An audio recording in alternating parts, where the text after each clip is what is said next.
River Road, you got me running way back home. River Road, you got me running all night long. You got me singing some canal boat song. River Road, you got me running all night long.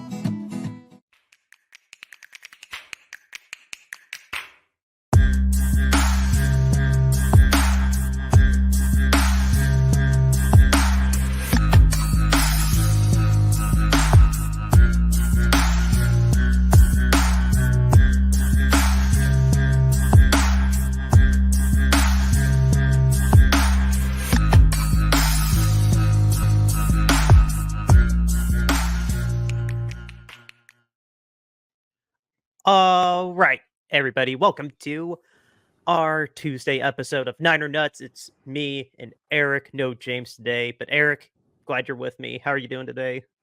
Hey, doing all right. It's not Victory Monday, but it's not Loser Monday. It's just it's just Monday. It's bye-week Monday. Yeah, it's my week Monday. Yes, and I'll just address this very quickly. We didn't have a Friday episode because we always tape those on Thursday, and we neglected to account for Halloween, and we all wanted to do Halloween just a little bit more. So so that's why we didn't do one on Friday. So apologies for that. And yes, You know what? We just all saved $5, Dan. yeah. Speaking of that, first, just some housekeeping. Yes, we are aware today is election day. We are aware we're taping this before the election, the day before. If you're listening to us the day this drops, thank you for finding an hour to not pay attention to that, because we are a silly football podcast, and in the United States, this is a very, very big day. So that's all I'm going to say on that. But thank you if you're listening to us the day this drops. I just wanted to put that out there. But anyway, yes. Speaking of that, you all saved $5. I made a little bit more than that. You did indeed. Good job on your parlay, man. That was pretty impressive.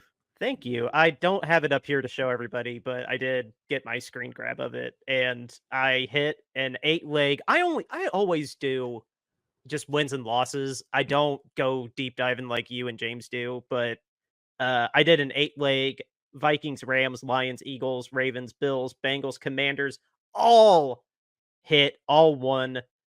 I turned $5 into 100, so I wasn't a big spender or anything, but I turned $5 into $100. I got a nice little bonus, especially right after paying rent. Yeah. And I mean, it's nothing to be upset about. shout out to the Rams, Eagles, and Bills giving me a heart attack to keep my parlay alive. Yeah, we can talk about that Eagles game here in a little bit. Woo. Oh god, I have notes on all those games, obviously, but yeah, no. So I get to be the parlay czar this Friday. Yeah, we all yeah. decided. Yeah, yeah. I just had to address that housekeeping and that. Want to pat myself on the back a little bit, As you should, as you should. the one that's not a self-professed what's the nickname? Degenerate gambler. Yeah, yeah.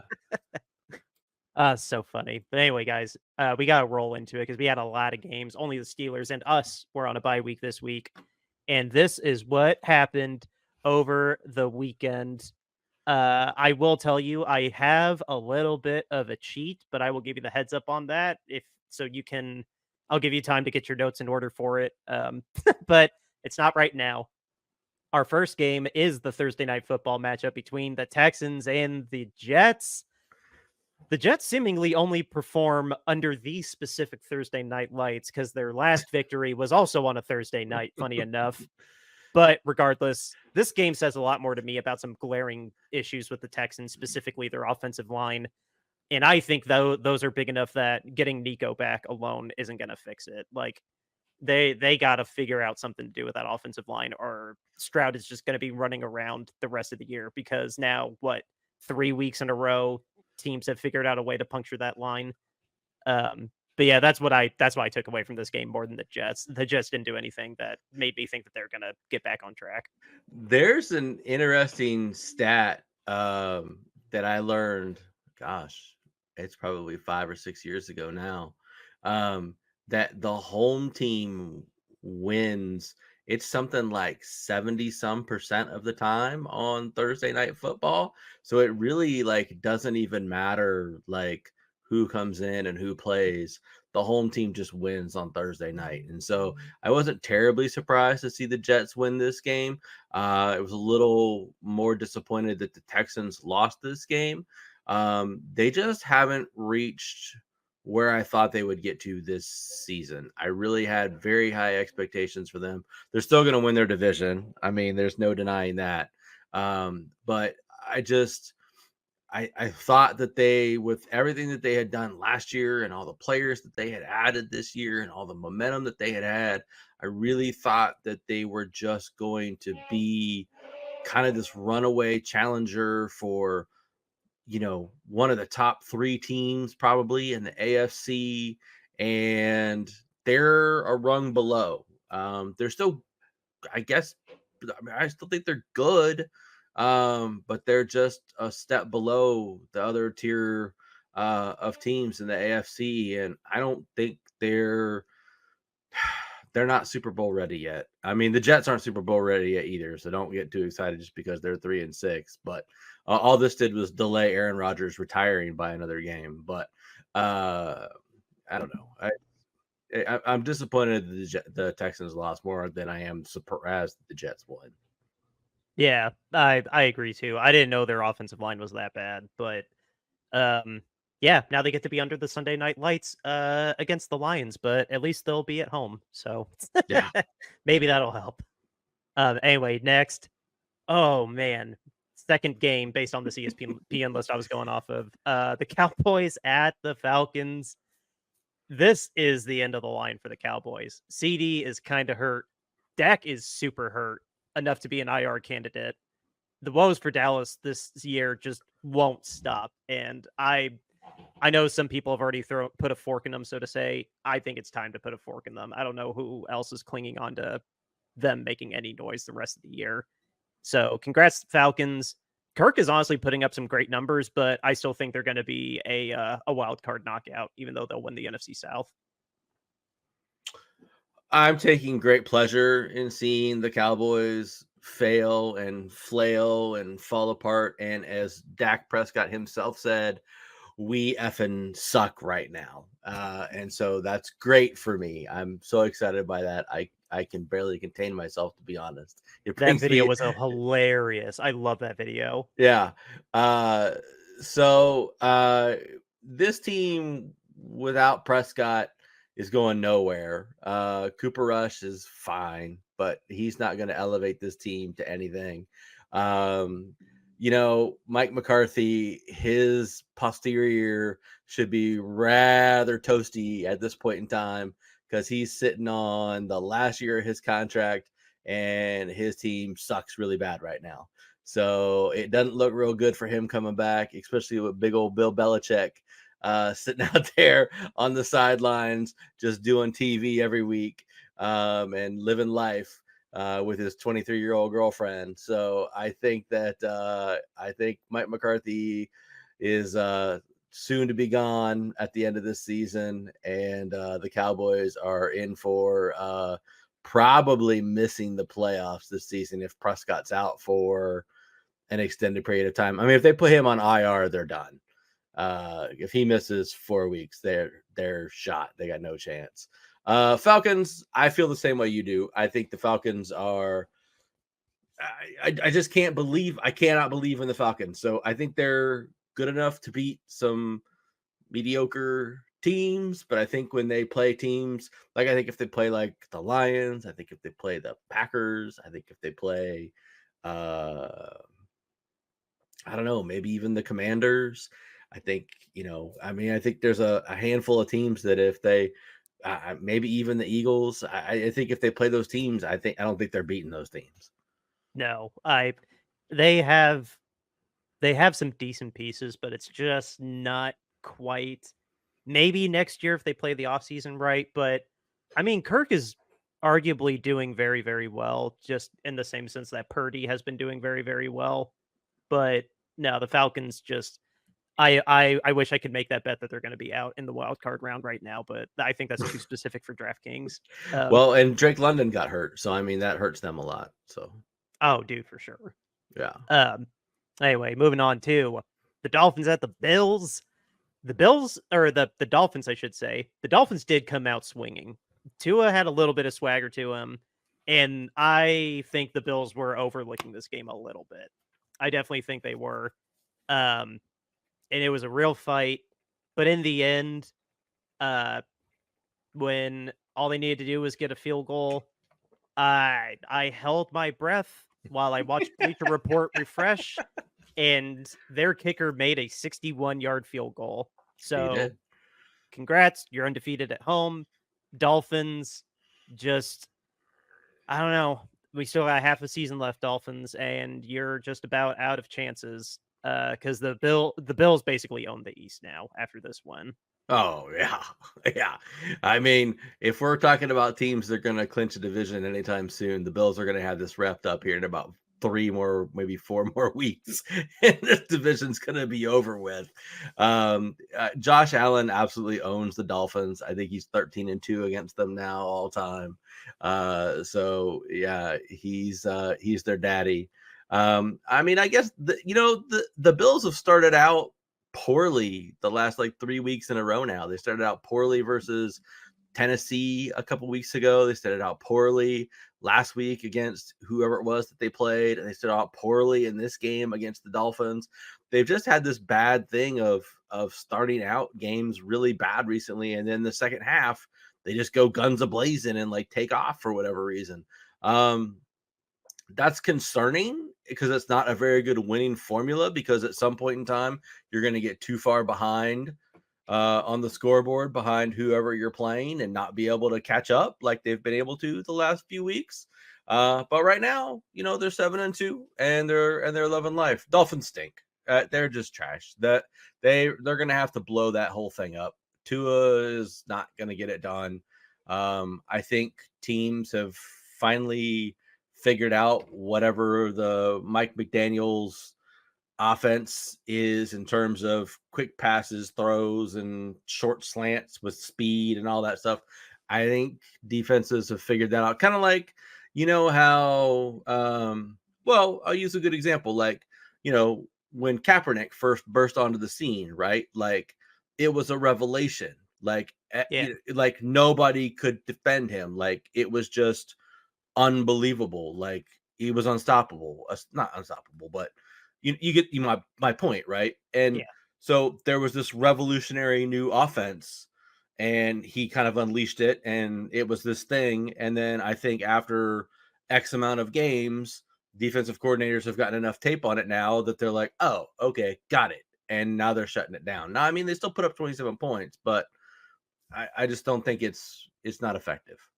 No, just well, you got to account for the intangibles too. Like they got in a hole and they were already trying to figure out like how to operate like with a completely different defense, and then you need that first month to get it together, and then Tua gets hurt in the middle like really early, and now look at the hole that you're in. Like Yeah. it's I don't know if they'll need a blow up necessarily, but this season's already starting to feel pretty much lost like the Cowboys. Like it's just about I will give it another week to fully put a fork in them because they were competitive in this game, but if they lose next week, absolutely fork. Well, I mean, they're 2-6. There's 9 games. There's 9 games left for them. You're telling me they're gonna go? Oh, I mean, sorry, I thought they had. Sorry, I forgot they only had 2 wins. No, okay, yeah, this is pretty much fork week then. I Yeah. mean, they're gonna finish the season 11-6 or 9-8. I mean, there's no chance. I mean, the You've AFC. compelled me. Yeah. The fork can go in them now. Never mind. I forgot it was that bad. I knew it was a bad hole, but thank you. No, that's a fork hole. Yeah. I mean, the AFC is pretty loaded. Yeah, it's very top heavy, but it's they're okay. They are done. I will give you that. Yeah. Fried dolphin for dinner next week. I bet that's yummy. Oh. So anyway, we got it. That's probably a protected species. You probably can't really eat dolphin, right? Yeah. Oh, I got a great documentary to show you about why you shouldn't call it the Cove. Oh, okay. Um, Anyway, on to the Raiders and the Bengals. This was very close to being my someone had to win this, but I don't like giving that to blowout games. I have so few notes on this. Just don't get excited, Bengals. You beat a team that was long overdue to firing some coaches, and they fired this morning nearly all of their entire offensive assistant staff. So enjoy the cupcake win.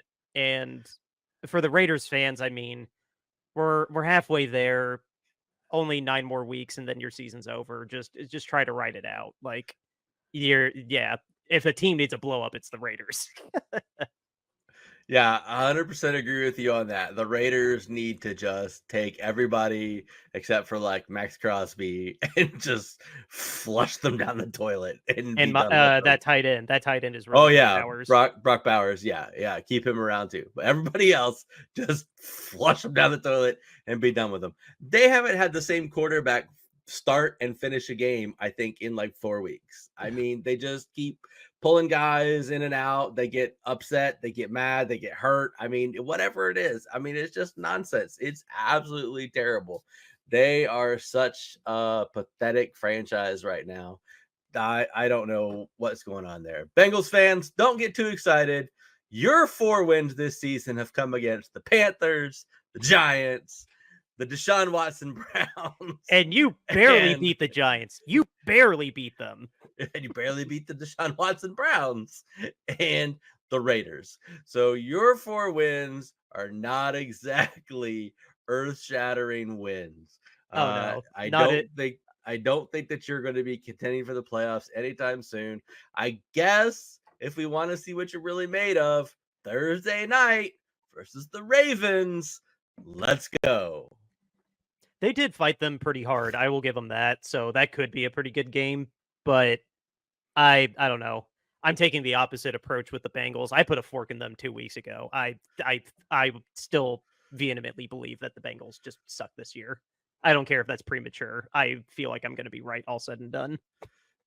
If you mean they're not going to make the playoffs, I agree with you. Yeah, no, they'll be under 500.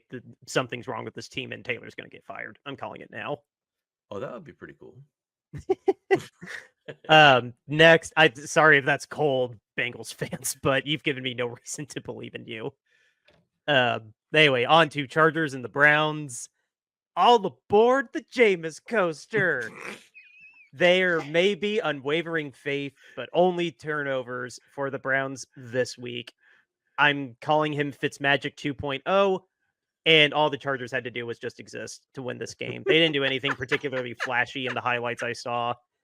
I'm not convinced that the Chargers are going to end up getting a wild card spot, but crazier things have happened. So, and they're going to get a primetime game actually against the Bengals. We just saw today too. So they're not winning pretty, but they're winning. And yeah, they beat the Browns. Cool. Like this wasn't exactly a hard win, but yeah, nope. I get to eat my words today. Yeah, I'm glad I didn't bet on this game too. But yeah, this is just the Jameis experience. He's fun to talk to or to listen to speak, but it is Fitzpatrick. He's either going to throw 4 touchdowns or 4 picks. Like, and that's what you get when you sign him. Yeah, I mean, you've summed it up perfectly. It is the Jameis Winston experience. You go from AFC Player of the Week to slug of the week or whatever you would have if you're one of the worst players of the week. Browns should just blow everything up. They're 2-7. They're not going anywhere. No playoffs, no nothing for them. Keep Garrett, keep Ward, keep JKO, keep Chubb, obviously. A couple other guys, but otherwise just blow it all up. Trade away anybody and everybody that you can. You need to recoup draft picks from the horrible Deshaun Watson deal. Chargers 5-3. Surprisingly, they're gonna murder my under bet for the season. I'm really disappointed by that. But just like the Bengals, Chargers have beaten Raiders, Panthers, Broncos, Saints, and Browns. Chargers don't have a quality win over anyone. So, Are the Chargers actually any good? I don't think so. No, exactly something about the AFC West got the whole division. I mean that the whole division got a super easy schedule this year, There, and yeah, I agree with you. The Chargers aren't going to make a wild card spot. Like they're not good enough. I don't think they're going to be good enough when it matters. there's this weird phenomenon going on with a couple of these teams where they've got these records that make them look like there's something, and they're just a mirage. Yeah, And that's one of those teams we'll get to here in a second because I called it. I called it one of these teams in the AFC West. I called that they were that bad. yes, you did. Yes, you did. Anyway, here is my cheat that I gave you aforementioned warning about. And oh man, I have a tie. I couldn't pick between either of these games, so I gave it to both. My someone had to win this award is going to Patriots, Titans, and Saints and Panthers. Because, dear God, these games were awful. I could barely get myself to watch highlights. Like, these were slugs. God bless anyone that watched this actually in real time. Oh, well. Here's my summation of both of them. Only the Panthers scored more than 7 points in one quarter between these two games. I don't know what else I need to tell you about the state of any of these four franchises. Drake May did have a cool highlight of that insane touchdown pass, but otherwise, like, I don't want to waste much more breath on any of these teams. Like, they went down to the wire because both of them are so inept on offense.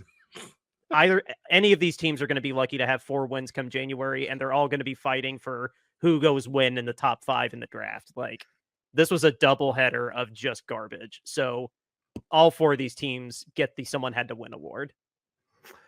Yeah. Well, I'll start with the Patriots Titans one first. I've only seen a little bit of him so far. Drake May might not be bad. He looks like he's making some plays. I'll agree with you there. He doesn't really look like he has a lot to work with. So I'll be interested to see next year if the Patriots can maybe surround him with a little more talent. If he's able to get a little bit better, or even if he continues to get a little bit better as the season goes on. He doesn't look terrible. Yeah, I'll admit I was a little harsh on him personally, except for his highlight. But no, Drake honestly does look like he looks like a good foundational piece going forward. He looks like what I expect a rookie quarterback to look like. You know what I mean? Like, I mean, the kid's only played, well, I think he started like week 4 or something like that. So, I mean, this is only like his 4th or 5th game.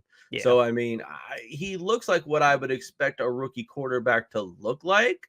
So, I think that there's potential there as long as he continues to keep progressing game to game. The Titans are just, I don't even know why they're still playing football. Like, they just don't have players anywhere. They don't have any playmakers.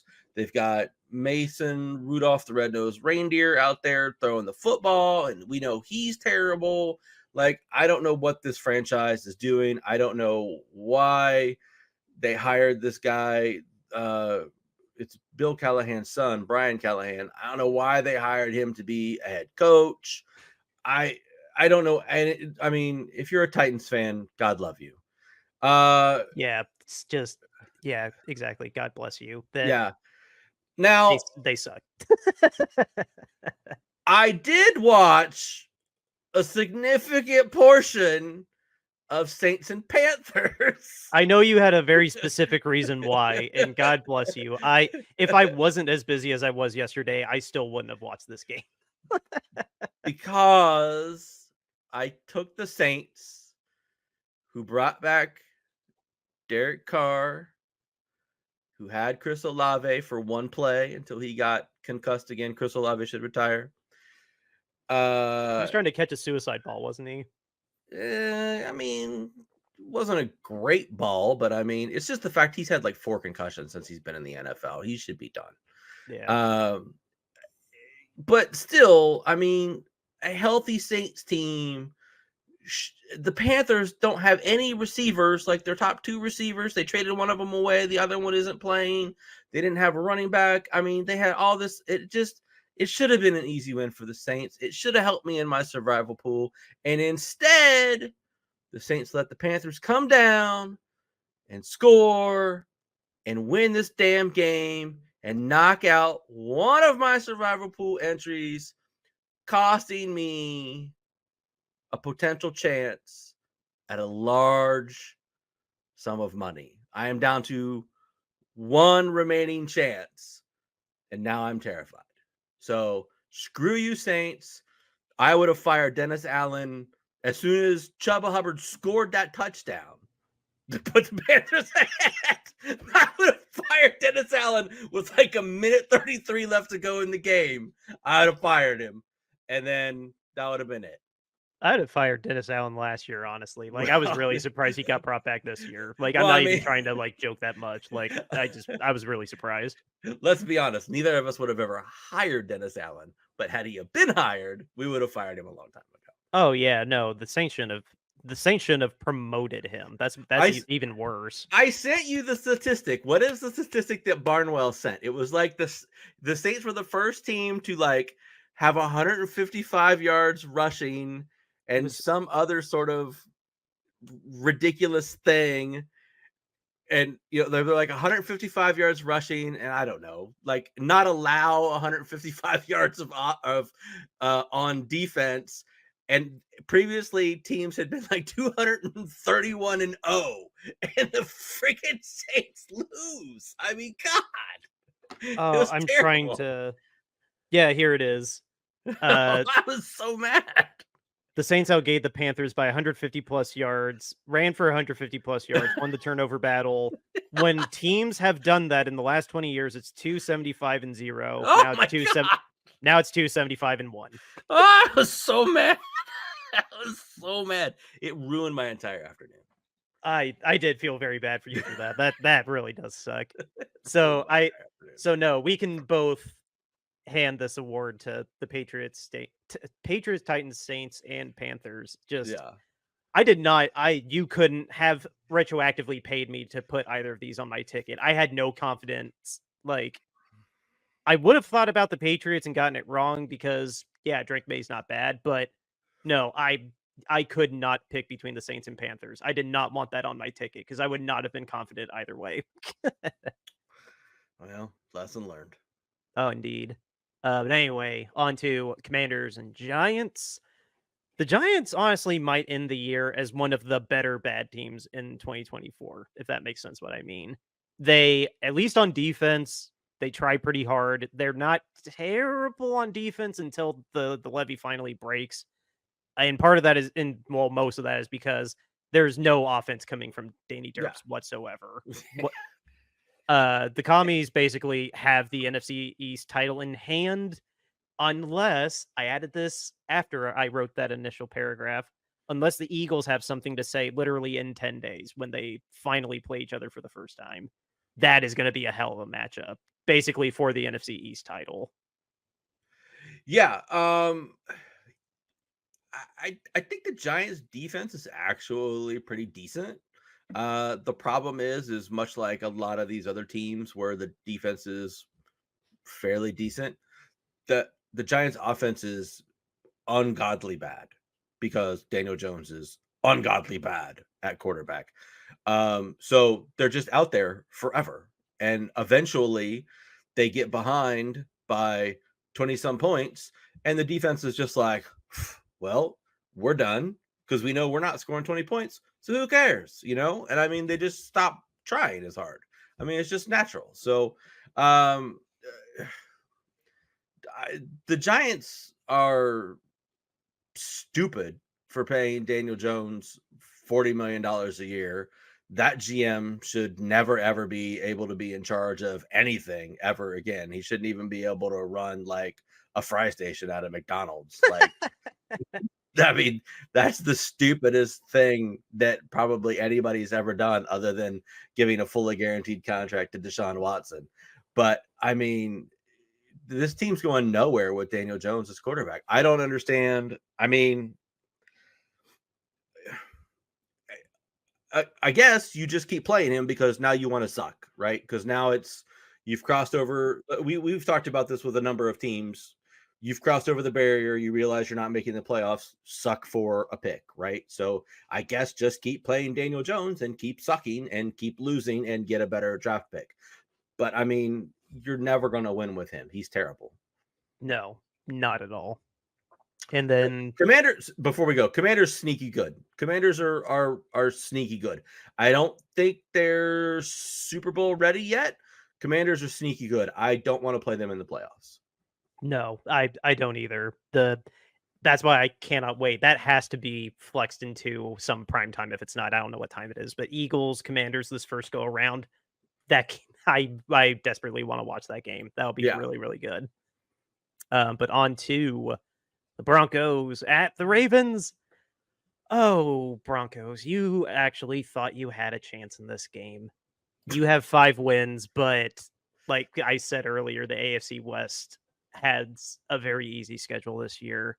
All they did was pull off a Philly special. So honestly, props for that. That's a hard play to pull off. But at the end of the day, you still got a 40 burger dropped on you. And yeah, the Ravens just everybody called this game. I feel like they just outclassed them outside of that one Philly special the whole rest of the way.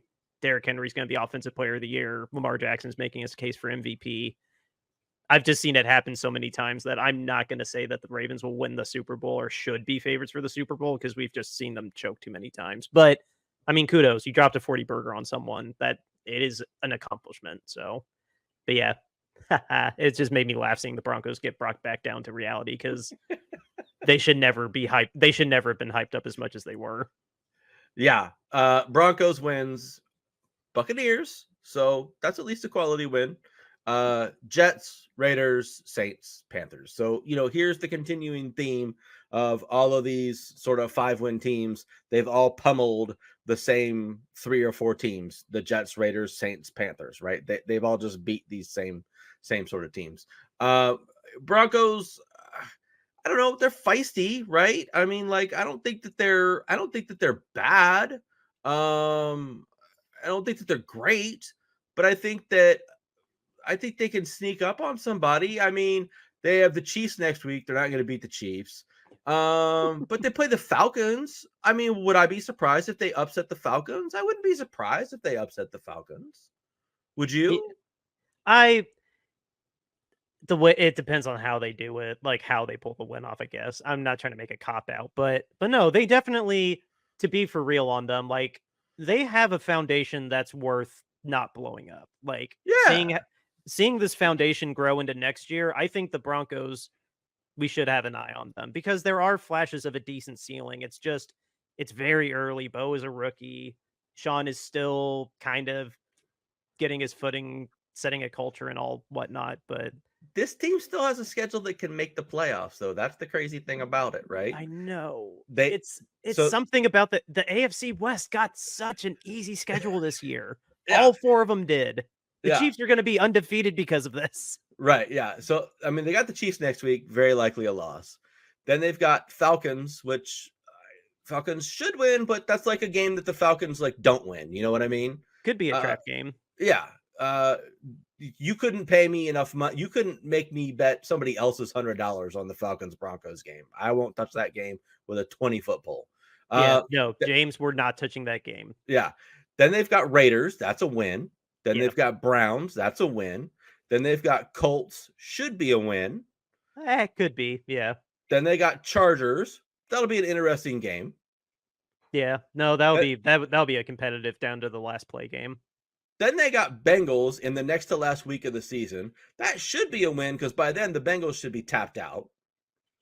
Probably. And then they got Chiefs last week of the season, and the Chiefs should have everything wrapped up. So that should be another win. So there's 1, 2, 3, 4, 5, maybe 6 more wins for them. So, I mean, that's a 10 or 11 win team. Oh, yeah. My God. I mean, and I didn't even, and those are just pretty good gimme wins. They could BS their way into the playoffs. Yeah. That's crazy, isn't it? The NFL is so weird. I know. To call back to your earlier thing, Commanders Eagles is Thursday Night Football. Oh, okay. So that's good. That sucks. It's a short week for them, but Hey, it's in the prime time. I'm glad it's a primetime game. Yep. Which leads right into. Yes, it does. Jaguars at the Eagles. I will act a little with my notes. Eagles, please don't choke this game. I thought you guys were OP in the second half. What are you doing? Oh, thank God, Nakobe Dean came up with that pick in the last second. Thank God. Honestly though, like real talk, the Jaguars did have some fight in this game. So credit to them. Like they went into Philly and took it down literally to the last pass, but it just came up a little too little too late. They had a chance though at an upset, but so the Eagles definitely need to do some serious reevaluating after this. But no, the Jaguars are feisty. Like don't sleep on them. Clearly, that's my biggest takeaway is the Jaguars could be a trap game for someone else down the road. Nakobe Dean is my favorite player of the NFL season. And I want a jersey so bad because that man single-handedly saved my survivor pool by intercepting that pass. He saved my ticket too. He saved my ticket. He secured my survivor pool and ensured that I lived to see another week. I was dying. I was like, oh my God, I cannot believe I am going to get eliminated by the freaking Panthers and the Jaguars. I am going to be livid. And thank God the Eagles saved my bacon. That Saquon Barkley play where he leapt over the guy backwards, that's the most amazing thing that I think I've ever seen anybody do in a football game. I didn't see that live, but that highlight was amazing. That was so funny. That's absolutely insane. The Eagles aren't consistent. That's their biggest problem all season long. They've got worlds and worlds of talent. They've got worlds and worlds of capability. Don't sleep on him. Saquon Barkley's going to be pressing Henry for Offensive Player of the Year as well. But they just can't keep it going. They can't just keep it moving along. They scored 7 and then just 9 and then 6 and then 6. That offense should be more explosive. That offense should be generating more plays. They're kind of like the 49ers, right? They're not bringing it home and being effective and closing things out and stomping people when they've got a chance to really like put them down. And that's really what's holding them back right now. Their defense is kind of leaky too. That's the other big thing on their end. Jaguars are just terrible. I mean, I know you think that they're feisty. They can't get out of their own way at all either. Doug Peterson and Mike McCarthy are going to go off and have pina coladas somewhere at the end of the season when they're both fired and don't have anything better to do. That last pass that Nakobe Dean intercepted, Trevor Lawrence threw that terribly. If he throws that on a line to that receiver who is a running back, he catches it no problem. Instead, Lawrence threw it 18 feet in the air. I mean, it was just stupid. So, I mean, the Jaguars just dumb themselves into losses every week. They just continue to dumb themselves into obscurity. They stink. I want to make it clear, feist does not equal wins. Just because you have some fight in you doesn't mean it's an automatic win. But yeah, no, just made me sweat though. Let me tell you. No, I did see the Nakobe Dean interception live because we didn't watch the last quarter of the Bears game because it was terrible. Which is our next game, the Bears at the Cardinals. Hey guys, the Cardinals might actually be decent. Just kidding. After halftime, look at the box score. Their defense, though, isn't a bottom 5 defense, so that didn't do Caleb any favors because I'm not throwing the towel in on him, but when the defense is not a bottom 5 defense, like it's not hard to make him struggle, sadly. So it was hardly a dominant performance by the Cardinals, but they did enough. Just by the way the year went, yeah, they're on top of the NFC West, but they won't be at the end of the year. I'm not trying to be the cocky Niners fan, but no, this Cardinals team, yeah, you beat up on a bad Bears team. Whoop-de-doo. You're still not going to win the West. This was as a Bears, my dad was a Bears fan, so as a Bears pseudo fan, yeah, it sucked that you only scored 9 points against the Cardinals, but the Cardinals, I'm not sweating the Cardinals again. Like when we do play them later. Yeah, I mean, to your point, when there's tiers of teams playing each other, the Cardinals are on a different tier than where the Bears are. The Bears, as we've talked about some other teams, the Bears have beaten, and we'll go through our little lineup of people that everybody seems to beat.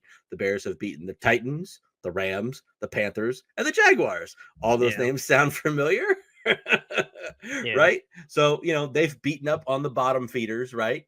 And then, once they play a team that kind of like is a little bit above suck, they don't know what to do, right? And Caleb Williams can't do anything. Now, the Cardinals aren't a whole lot better. They've beaten the Rams, the Niners, the Chargers, the Dolphins, and the Bears. So, I mean, they do have a couple of like decent wins in there. I mean, the Rams were besieged by injuries when they played them the second week. Take that Rams win with a grain of salt. Yeah, they did beat us, and that was a good quality win, although I'm still on the fence as to how good we really are. Chargers, we just determined, aren't really all that great. Dolphins, we know, aren't really all that great. And obviously the Bears aren't good.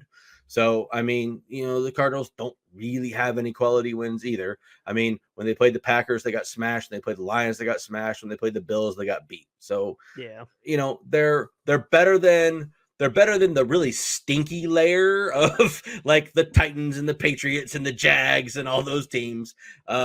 But they're not in that upper crust by any stretch of the imagination, even though they're leading the NFC West right now. Yeah, and I'm not running the timer very well on this. We can dissect the NFC. We'll dissect the NFC West ad nauseum the rest of the year. Next is Lions at Packers, a pivotal matchup in the NFC North. Disgusting weather as the backdrop. Is Green Bay going to be able to keep up with the new Big Brother Lions?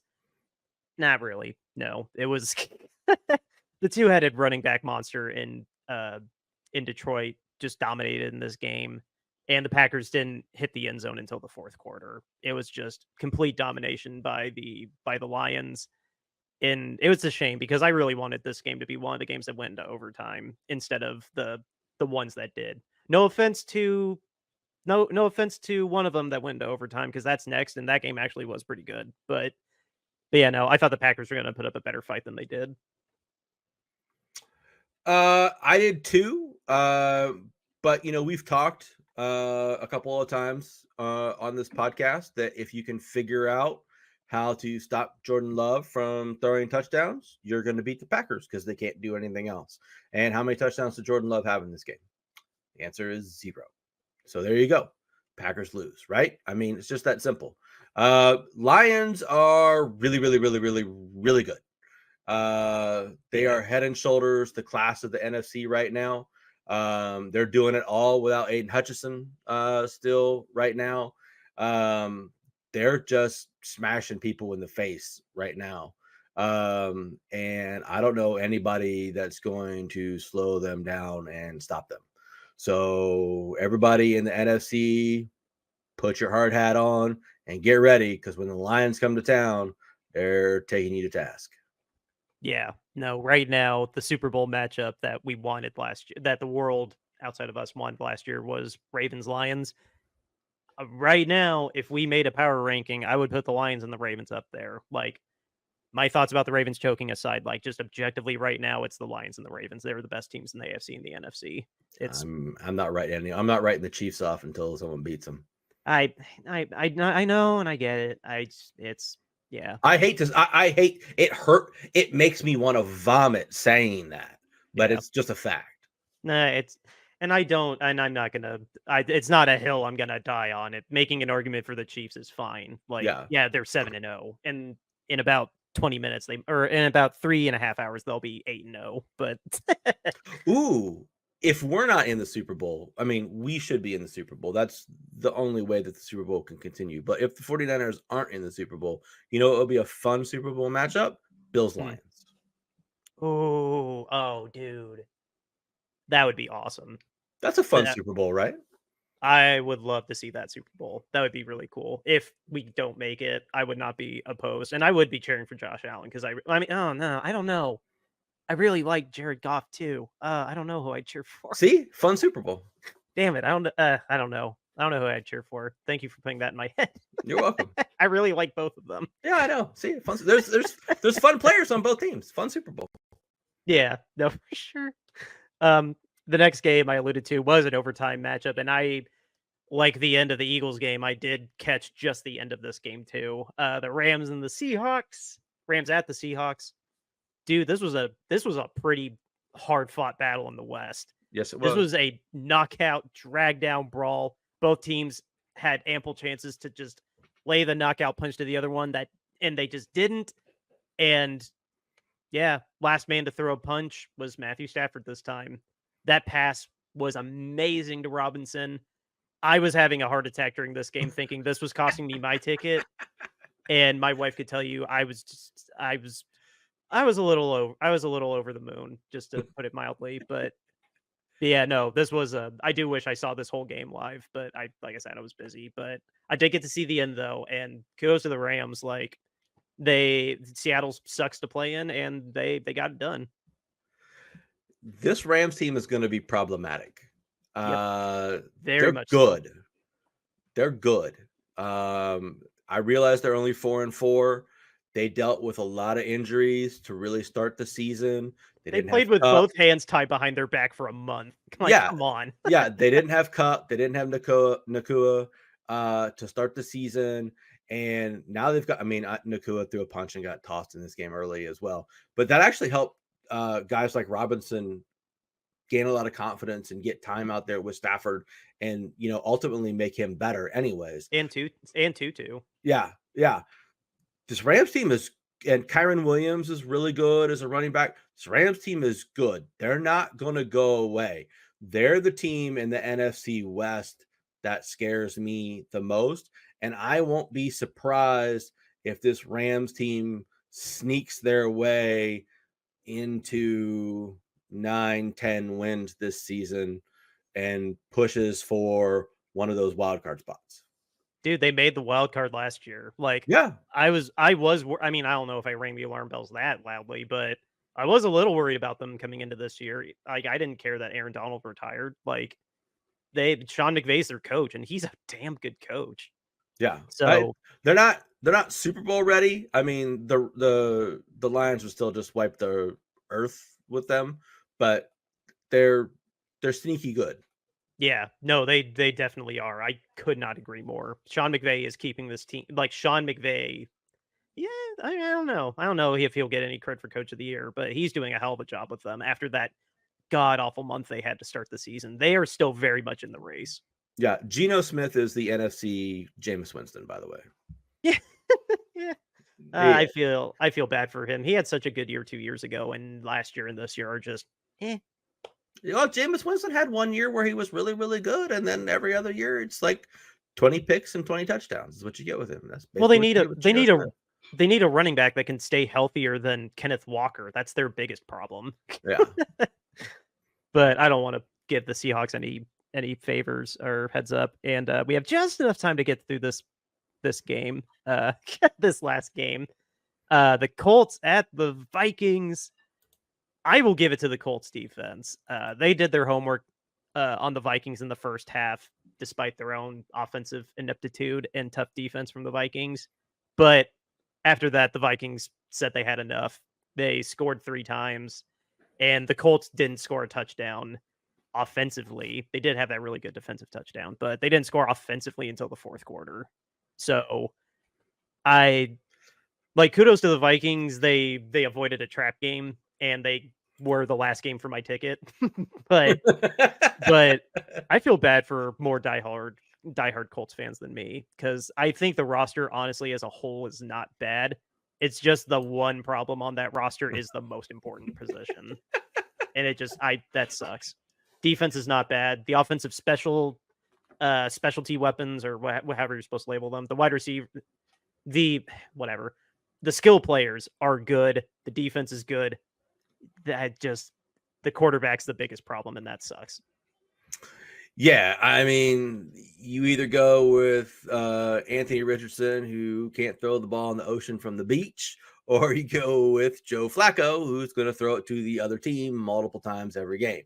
There's just there's no in between answer there. I mean, I guess you could try to trade for a quarterback by tomorrow, I guess, but I don't know who you would trade for. Yeah, Sam Ehlinger is not the answer. The third stringer, Sam Ehlinger is not the answer. No. So, I mean, this team is just going to sort of meander and mediocre their way around to a really terrible draft pick in the upcoming 2025 draft. I mean, that's what they're setting the stage for. They should really just, as dumb as it would be after they just went through this whole process, they should just flip back to Anthony Richardson and figure out if the kid can play or not. And if the rest of the season sucks, the rest of the season sucks. This team isn't going anywhere. This team isn't winning anything. They're not going to win the Super Bowl. So figure out if your number one pick from last year is really a number one pick and can play or not. And if not, then you'll be 4 or 5, maybe 6 wins and drafting another quarterback. It doesn't make any sense. Vikings, I still think they're phony. I don't think when push comes to shove in the playoffs, I don't think that they're going to make it very far, but I guess we'll see. They definitely, yeah, they're flawed in some way. I haven't I confess that I have line. Their offensive line has flaws. Yeah, I confess, the only game that I've watched with them was when we played them, but other than that, I haven't watched them. But there's flaws to them that it doesn't work. But give credit to Sam Darnold; he's playing much better than I ever anticipated this year. Oh no, for sure. Like Brian Flores is doing fine as a defensive coordinator. It's the offensive line that they got some holes in their offensive line. Like, and losing their left tackle last week really sucked, even though they just traded for the guy from Jacksonville. Like, maybe he'll acclimate and get better, but defenses are starting to figure out what Sam likes to do, and it's showing. Like, they got to figure out a way to get more creative with the passing game because he holds the ball and he holds the ball. That's the biggest thing that I saw from him. He does like to hold that ball. If the first read's not there, if the first read is not there, then you can get Sam. That's my takeaway, my amateur takeaway from that. And then just get the Colts offense out there because just Sam and Anthony both just implode on themselves. And I know I didn't do a good job with the timer on this one, and we're getting close to our time. But I'll just do a very brief diatribe on this. Just, I'm not saying the Colts are doing the right thing or the wrong thing. I understand where they're coming from, though, that after he said he was tired last week and needed a breather, dude, you're not giving Shane any reason to keep you in there anymore. Like, you're not. You can go through a bunch of bad play and just eat it, and just Shane can be told by the GM and the owner, like, no, like, this kid is young. Don't forget he's young. But you're putting the GM's hands in a bind when a coach says my quarterback made me bench him for 3 plays. Like, what else so I don't blame him for benching him, and I don't think they should trade him. I won't go that far. They shouldn't trade him, but he 100% needs to have competition next year, like actual competition next year, not a guaranteed starter spot. He's a 22-year-old kid that's had life handed to him on a platter because he's a quarterback. Yeah. So when he sat down and he took a breather, that's when you pull him aside into the coach's office on Monday morning and you say, look, you are the quarterback. You have a C on your jersey. Yeah. You are the leader. You are the face. You are the engine that makes this team go. I don't care how tired you are. You don't ever do that again. If you are that tired, you call a running play instead. And we'll just run the ball, but you don't ever come off the field. Yeah. Do you understand? And then you say, he'll go, yeah, coach, I got it. And you go, okay. Because if you ever do that again, I will make sure that you never, ever throw a football for this franchise in your lifetime. Okay, coach, I got it. And then you send him back out there. You don't bench the kid for the one time that he makes a mistake. You got to teach him. He's got to learn. He's got to have an opportunity to learn. He was a project when you picked him. It wasn't like he was Andrew Luck. It wasn't like he was Peyton Manning. It wasn't like he was any of these other prime quarterbacks that have come off the board. It wasn't like he was Patrick Mahomes. It wasn't like he was this prime go put me in. I'm ready to be the franchise off the bat. He was a known developmental product, and you gave up on him after 10 games, of which he only finished like 6. Yeah. So he's only played like 30 some quarters of football. Yeah. I mean, it's ridiculous. It says more about the terrible state of Indianapolis's GM and their front office than it does about him, in my opinion, because he's who he is. He's exactly what they drafted. They're the ones who are just like, oh, well, he's not performing up to expectations. Well, duh. You knew he wasn't going to. Now, if he's really like so bad and like has fallen so far below expectations, well, I mean, at some point you have to cut your losses. I get that. But 10 games? Again, where he's only finished 6 of them? Yeah. That just doesn't seem like the right number for me. And like, at what point in time is it your job to like coach him up and get something out of him? Like, is he just that completely uncoachable? Then again, front office, you did a horrible job drafting this kid, because you drafted a guy that's a prospect and a development that is completely uncoachable. So you drafted a log. Good job. I mean, like, it's so dumb. The whole situation is just so dumb. Like, the Panthers benching Bryce Young was like kind of dumb. This is like super dumb. Where I can meet in the middle on this, like the Predator meet in the middle handshake, is that Chris Ballard is going to get fired. Like, Chris Ballard is going to get fired. I don't think Shane Steichen's going to get fired.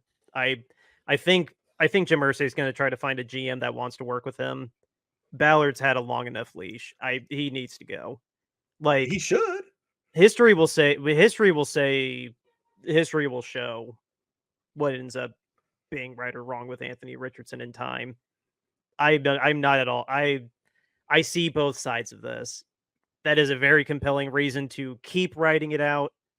I understand from the coaching perspective if Shane has said, like, dude, I'm giving up on this kid. Like, I'm not saying one's right or wrong, just from like let's call it a storytelling perspective. Yeah. I understand where these characters are coming from. Yeah. Like, and I don't want to be in the position to say what they should do. I would hate to be in Chris Ballard or Shane Steichen's seats personally.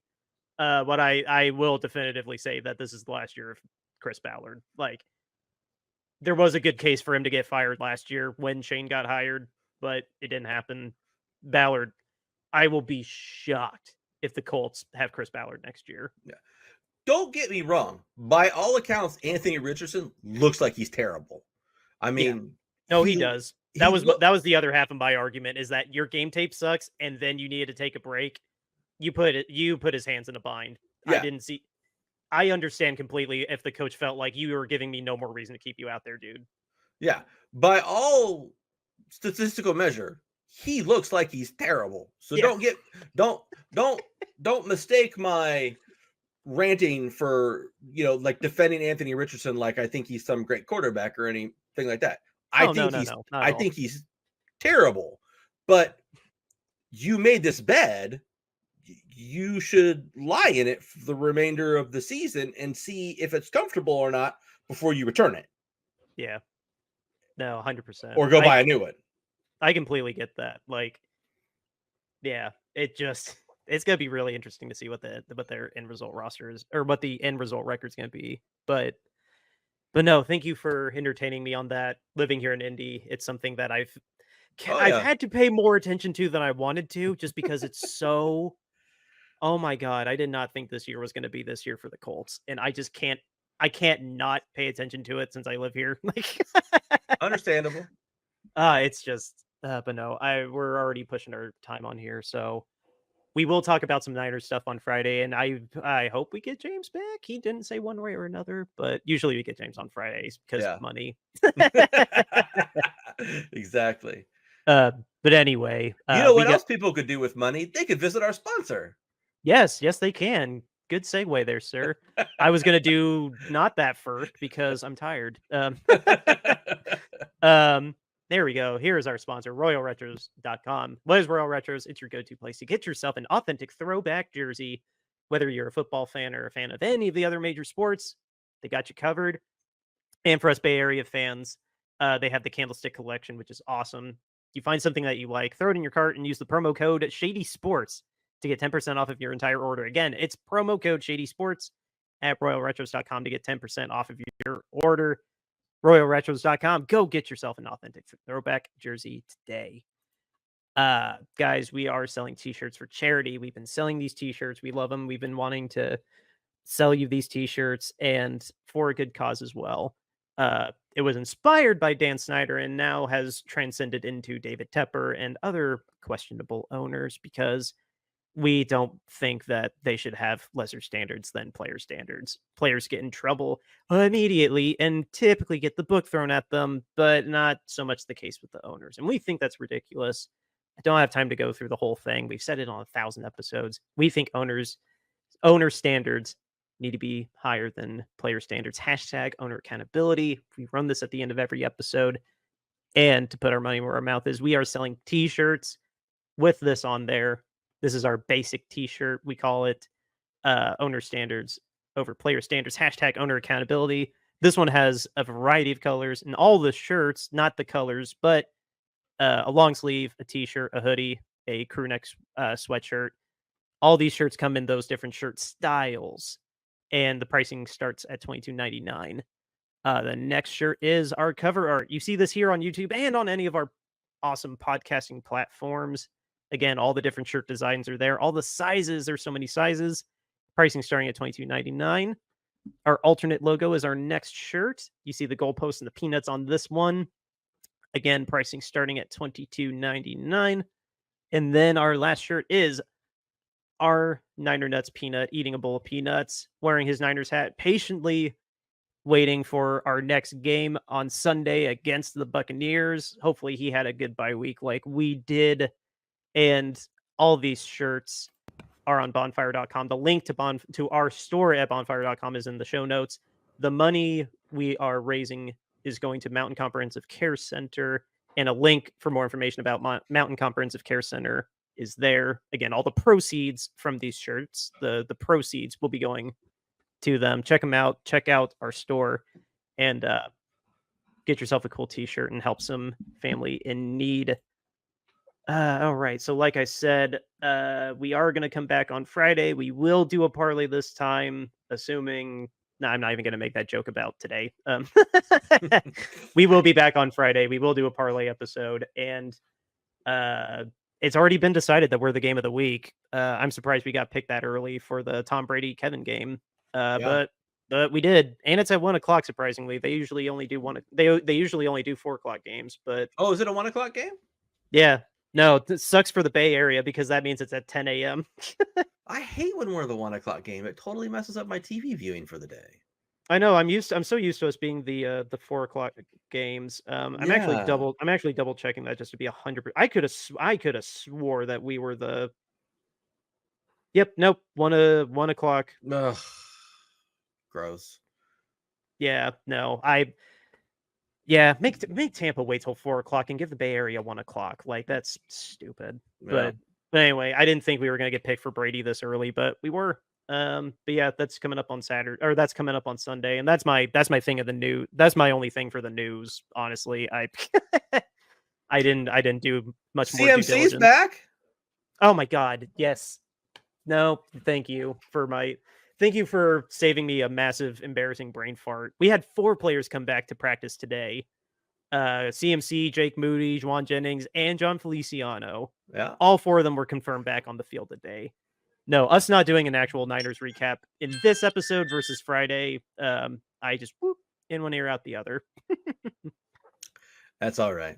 So, but yeah, we'll see if CMC plays this weekend. Everybody says he's going to. I don't know. We'll see what happens. Yeah, I will welcome him with open arms. But yeah, we got to get out of here. If you haven't voted yet when you're listening to this, get in line now because this drops at 12 o'clock Eastern time. Get in line now because the lines are going to be crazy. Go vote, go vote, go vote. Please go vote. And yeah, we'll be back on Friday regardless of how that all goes. Yeah, everybody vote. Please vote. Democracy depends on it. Absolutely. Our outro music is River Road by Justin Muth. And we'll be back on Friday. Let's go get the vote and beat the Bucks.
River Road, you got me running way back home. River Road, you got me running all night long.